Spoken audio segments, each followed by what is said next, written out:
का है। America China के बाद में भारत तीसरा ऐसा देश है जिसके किसी प्राइवेट मिशन यानी कि प्राइवेट ऑर्गेनाइजेशन के द्वारा स्पेस मिशन किसी ऑर्बिट में लॉन्च कर दिया गया हो। ऐसा करने वाला भारत तीसरा देश बन गया और ऐसा करने वाली भारत की जो कंपनी है उसका नाम है स्काई रूट एरोस्पेस। ये आप जानते हैं कि बेंगलुरु बेस एक संस्था है। इसी के अंदर इसने ये पहली बार नहीं किया है, इसने 2022 में पहले भी एक सब ऑर्बिटल स्पेस मिशन भेजा था, ये उसे किया है, लेकिन ऑर्बिट में भेजने वाला ये पहली बार बना है। और जब ये बना है तो आप जानते हैं कि ये करने वाला भारत दुनिया का तीसरा देश बन गया है। लेकिन जैसा कि आप जानते हैं कि कुछ भी अच्छा होगा तो उसके साथ में कुछ ना कुछ निकल करके आता है, और इसके साथ भी ये निकल करके एक चर्चा शुरू हो गई है कि देखिए ये करने वाला भारत तीसरा तो बन गया, लेकिन वास्तव में ऐसा क्या कारण है कि हमें दुनिया में सबसे ज्यादा टाइम लगता है। जहां दुनिया इसको 4 से 3 साल में कर लेती है, हमें इसे करने में 8 साल लग गए हैं, क्योंकि यह कंपनी शुरू हुई थी 2018 में। 2022 में मैंने जैसे कि बताया इसके द्वारा एक सब ऑर्बिटल मिशन भेजा गया था, लेकिन ऑर्बिट मिशन जो है वो पहली बार है जिसके अंदर इन्होंने ये कार्य किया है। तो ज्यादा समय क्यों लगता है, पहली बात तो ये है। दूसरा, इन्होंने ये बताया है कि भाई ये वेट तो कम नहीं ले जाएगा, पेलोड जिसे हम बोलते हैं कि ये कम ले जाएगा, ये बात निराधार गलत है। जबकि दुनिया में सबसे ज्यादा प्राइवेट की हम बात कर रहे हैं, प्राइवेट सेक्टर में जितने भी जो ऑर्बिट छोड़े गए हैं उसमें सबसे ज्यादा लगभग 450 केजी का पेलोड ले जाने की क्षमता इसके पास है। ये सब हम आज इसके अंदर ही देखने वाले हैं और मैं आपको इसमें बताऊंगा कि ये करने वाला तो हमने कर लिया है। अच्छा, इसका जो वैल्यूएशन कितना किया गया अभी जो स्काई रूट कंपनी है, लगभग 8000 करोड़ यानी कि $1 बिलियन के आसपास इसका अभी वैल्यूएशन किया गया है। इसके द्वारा जो कार्य किया गया है, जो इसमें एक तो रमन इंजन है जिसका नाम है नोबेल विजेता सीवी रमन के नाम पर है, उनके नाम पर। दूसरा एक धवन इंजन है, क्रायोजेनिक इंजन है, उनके नाम पर। क्रायोजेनिक टेक्नोलॉजी विकसित करने का जो कार्य है वो भी भारत के अंदर प्राइवेट कंपनी कर रही है। अच्छा, ये सारे कार्य आपने देखे होंगे, ये सारे कार्य आज हमारी प्राइवेट कंपनी कैसे कर पा रही है, कभी सोचा है? मैंने इसके लिए एक वीडियो बनाई थी और मैंने बताया था कि 2020 के बाद में भारत सरकार ने 2020 में एक कानून ला करके भारत सरकार ने डिफेंस और एरोस्पेस सेक्टर को प्राइवेट सेक्टर के लिए खोल दिया। आज प्राइवेट सेक्टर आसानी से जो हमारे पीएसयूज हैं उनके साथ में कदम से कदम मिलाकर के चल रहा है, और इस तरीका के जो बड़े बड़े कीर्तिमान हैं उनको हम जो है स्थापित कर रहे हैं। ये मिशन गया है, इसके अंदर अगर आप थोड़ा सा आप देखेंगे तो आप इसे देखिए, स्कोप क्या है, आप देखिए स्कोप क्या है। उसके बाद में ट्यूब क्यूब ये भी लेकर गया है। एक है embrace nano satellite, PM Modi के द्वारा वंदे मातरम लिखा हुआ, साइंटिस्ट स्केच और कॉस्मोस डायमंड्स ये लेकर के गया हुआ है। ये जो स्काई जो हमारा विक्रम मिशन है ये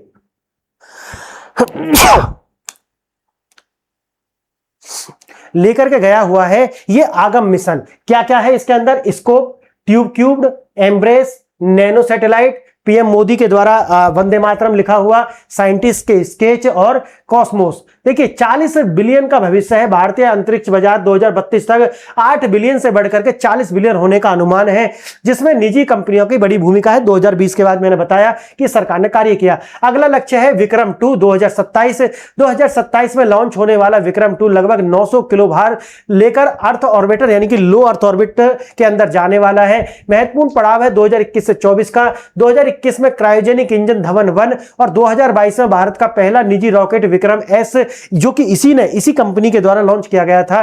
शुरुआती और पहला धमाका 2018 से 20, 2018 में गैराज में शुरू हुई थी ये कंपनी, मैंने बताया 2018 में शुरू हुई थी। स्वदेशी इंजन रमन 1 टेस्ट इसने किया। उसके बाद आधुनिक निर्माता 3D प्रिंटिंग, वजन कम कर रखने और मजबूती बढ़ाने के लिए इन्होंने इसका जो स्ट्रक्चर है उसको कार्बन कंपोजिट बॉडी बनाया है ताकि इसका वेट कम रहे और ये ज्यादा पेलोड ले जाने में सक्षम हो। चौथा चरण में वाली शक्ति है, यानी कि इसके 4 चरण है। इसके अंदर कितने हैं, 4 स्टेज है। ये जो रॉकेट है, पहला है स्टेज 1 जिसमें अंदर फ्यूल है, HTPV ठोस फ्यूल है। दूसरा स्टेज है ये, और तीसरा स्टेज है इसके अंदर MMH यानी कि जो लिक्विड फ्यूल है, और जो लिक्विड फ्यूल है इसके अंदर नाइट्रोजन और ऑक्सीजन है। स्टेज 4 है जिसके अंदर फाइनल स्टेज है। 4 स्टेज है इसके अंदर। 4 चरण में विक्रम 1 20 मीटर ऊंचा है, इसकी ऊंचाई 20 मीटर है, जिसे 3 ठोस चरण के अंदर बनाया गया है। अब ये देखिए, ये मैंने आपको बताया 18 जुलाई को ये कारनामा करके दिखाया गया। स्काई रूट का जो मार्केट है, जो हिस्ट्री है, उसने ये बनाया। प्राइवेट स्पेस हीरा भिगन हो चुका है भारत में, और हम उसी तरीका से काम करेंगे जैसे अभी तक अमेरिका या फिर चाइना कार्य करता था। इसीलिए मैं कहता हूं कि भारत आने वाले समय में वहीं पर, देखिए तीसरा कंट्री है, आप इकोनॉमी में देखिए उसी तरीका से हम उनको चेज कर रहे हैं। ऐसा मत समझना कि सिर्फ ये डिफेंस डिफेंस या स्पेस सेक्टर में ही हम दोनों को चेज कर रहे हैं, नहीं, हम हर क्षेत्र में जो है उन दोनों को चेज कर रहे हैं। कहीं हम दूसरे नंबर पे, कहीं तीसरे पे और कहीं पहले नंबर पे भी हैं। तो ऐसा नहीं है, भारत लीप एंड बाउंड जा रहा है। कैसे? ये गति नहीं है, इसे हम कहते हैं लीप एंड बाउंड गति है ये। अब देखिए 2018 में गैराज से शुरू हुई थी और आज देखिए यूनिकॉर्न बन चुकी है, यूनिकॉर्न कंपनी बन चुकी है। क्लियर? अब देख रहे हैं 1 बिलियन से ज्यादा का वैल्यूएशन पे यूनिकॉर्न होता है, आप जानते हैं। देखिए पवन कुमार इसका जो स्थापित करने वाले 2 लोग हैं, एक का नाम है पवन कुमार है और दूसरे हैं नागा भारत टाका।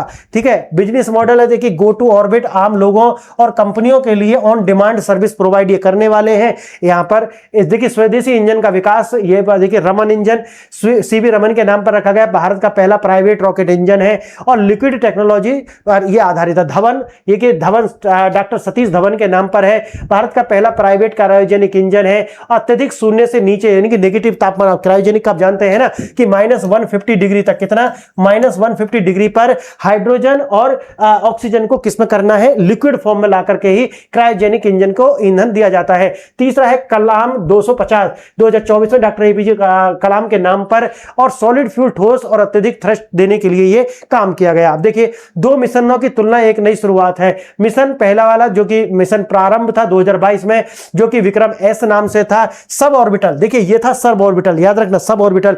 अब की बार कहां है, ऑर्बिट, लो अर्थ ऑर्बिट में पहुंचा दिया, इसीलिए तीसरे देश हम बने हैं। ये 22 में भी इन्होंने करा था। ऊंचाई 8800, यहां ऊंचाई है 450 किलोमीटर। यहां पर पेलोड कितना था स्पेस एक्स, और ये यहां पेलोड कितने हैं, 7 है। तकनीकी और सांस्कृतिक पेलोड लेकर के ये गया है, जो मैंने 4-5 ऊपर बताए उन्हें लेकर के गया है। उसके बाद देखिए ये जो रॉकेट है इसकी थोड़ा सा मिसाइल का देख लीजिए एक बार। ये 20 मीटर ऊंचा, लगभग 60 से 70 फीट, पेलोड क्षमता 350 किलो। ठीक है, आगे 4 चरण है जो मैंने आपको बता दिया। पहला चरण है जिसके अंदर क्या है, ठोस फ्यूल है, और चौथा चरण है और वो फिर उसके बाद में लिक्विड है। पहला, दूसरा, तीसरा ये सब क्या है, सॉलिड है, और चौथे चरण में क्या है, जो है लिक्विड फ्यूल है। HTPP हाइड्रोक्सी यानी कि टर्मिनेटेड पॉली ट्यूबिटेड, यह पूरी तरीका से शक्तिशाली ईंधन है, इसरो के द्वारा इसको विकसित किया गया, इसका प्रयोग इसके अंदर किया जा रहा है। MMH फ्यूल है जिसको हम बोलते हैं मोनोमिथाइल हाइड्राइज, इसे अंतरिक्ष में जलाने के लिए नाइट्रोजन ऑक्साइड्स को ऑक्सीडाइजर के रूप में एक साथ जलाया जाता है। इस तरीका के 2 ईंधन है। पहला ईंधन देख लीजिए HTPV और दूसरा है MMH। इन दोनों ईंधन का प्रयोग इसमें अंदर किया गया है। निर्माण और तकनीक और नवाचार का अगर आप देखोगे तो मटेरियल क्या है, कार्बन कंपोजिट से बना हुआ है ताकि हल्का हो और टिकाऊ हो, इसीलिए रैपिड असेंबल यानी कि 3D प्रिंटिंग के द्वारा इसके पुर्जों का निर्माण किया गया है। तो बताया जाता है कि भी बहुत तेजी से इससे निर्माण हो सकता है। इसके परिणाम स्वरूप निर्माण में लगने वाला समय काफी कम हो गया है और सरकारी प्रक्रियाओं में जो समय लगता था वो भी अब कम हो चुका है। देखिए मिशन आगमन, देखिए तकनीकी पेलोड्स, स्कोप यानी कि स्काई रूट का अपना पेलोड है। यह मिशन की गति, ऊंचाई जो 4-5 मैंने बताए हैं। एक है ट्यू क्यूब, ये कि जर्मनी द्वारा भेजा गया विशेष सैटेलाइट है जिसके द्वारा भेजा गया है।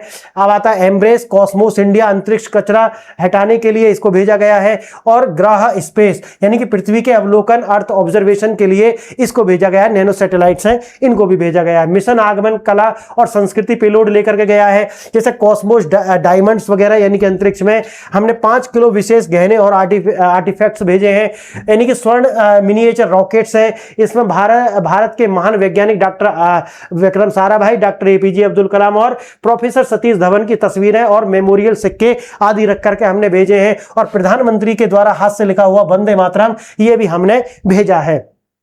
भारत की उभरती स्पेस इकोनॉमी क्या है उसे भी देख लीजिए। भारत सरकार द्वारा स्पेस सेक्टर में 2020 के अंदर जो बदलाव हुए उसके बाद में आप जानते हैं इन स्पेस जो है वो प्राइवेट कंपनियों के बीच संपर्क सिंगल विंडो पर कार्य करती है। उसके बाद आप देखेंगे तो मेक मार्केट प्रोजेक्शन, विशेषज्ञों के अनुसार भारतीय स्पेस मार्केट आज अगर देखोगे तो $8 बिलियन की है, जो कि 2032 तक $40 बिलियन तक के होने का इसका अनुमान है। तो ये सारा है। अच्छा, इसका पेलोड कितना है, 450 किलोग्राम है। मल्टी 4 स्टेज है, मैंने जैसा आपको बता दिया। फ्यूल जो है वो भी मैंने आपको बताया कि इसमें कौन सा लगेगा।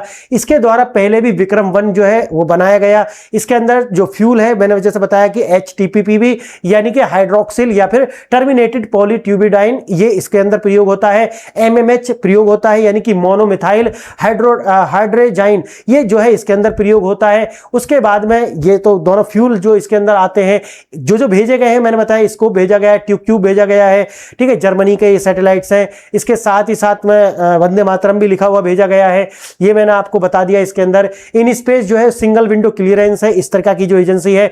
2020 में ये सारा कार्य किया गया। $8 बिलियन की आज है हमारी स्पेस जो हमारा जो प्रोग्राम है उसके द्वारा जो एक्सपोर्ट्स है या मार्केट वैल्यू जो है वो 8 बिलियन की है, लेकिन 2032 तक ये 40 बिलियन की हो जाने का अनुमान है। साथ ही साथ में एक जो बच्चों को एक तरीका से एक ये भी मिलेगा कि यार हमको जो है स्पेस एंटरप्रेन्योर बनना है। इसके लिए भी एक मुझे लगता है कि जब ये सब हुआ है तो इसके साथ में इसका भी एक देश के जो युवा हैं उनके लिए लगेगा कि नहीं हमें कहां जाना है, हमें अब कोई बनना है तो क्या स्पेस एंटरप्रेन्योर बनना है। ऐसा कार्य होने से बच्चों को भी एक कहीं ना कहीं गाइडेंस भी मिलेगा। NSIL new space India limited 2019 में अंतरिक्ष जो कंपनी है ये भी क्या है, इसी की एक शाखा है, यानी कि NSIL। स्काई रूट, अग्निकुल भी एक किसी जैसे स्काई रूट है ना, उसी तरीका से अग्निकुल भी एक प्राइवेट सेक्टर का स्टार्टअप है। अब देखिए ध्रुव स्पेस ये भी प्राइवेट सेक्टर का है। इसी तरह अब देखिए बेलेट्रिक्स ये भी इसरो द्वारा हाल ही में इनके भी सैटेलाइट सफल लॉन्च किए हैं। देखिए भविष्य की उड़ान है, आप देख सकते हैं नेक्स्ट माइलस्टोन विक्रम 2 जो 27 में आने वाला है, और इसका सफलता से शैक्षणिक पाठ्यक्रम जो है एकेडमिक करिकुलम में बड़ा बदलाव आएगा और स्पेस सेक्टर में युवाओं के लिए नए रोजगार भी खुलेंगे और साथ ही साथ में उनको एक इंस्पायरेशन भी मिलेगी कि भाई हम भी स्पेस सेक्टर में या उनके जो स्टार्टअप होते हैं उनमें अपना कैरियर बना सकते हैं। ये बहुत बड़ी बात है। जब किसी देश के अंदर जैसे कोई हम वर्ल्ड कप जीत जाते हैं क्रिकेट का, तो क्रिकेटर बहुत ज्यादा है ना उसकी ओर आकर्षित होते हैं बच्चे। उसी तरीका से जो ये कार्य हो रहे हैं ना प्राइवेट सेक्टर जिस तरीका से सैटेलाइट लॉन्च कर रहे हैं, आने वाले समय में देश के युवाओं को इसमें आगे जाने के लिए भी उत्साह मिलेगा। तो फ्रेंड्स बताइए आज कैसा लगा। अगर आपको अच्छा लगा है तो वीडियो को लाइक शेयर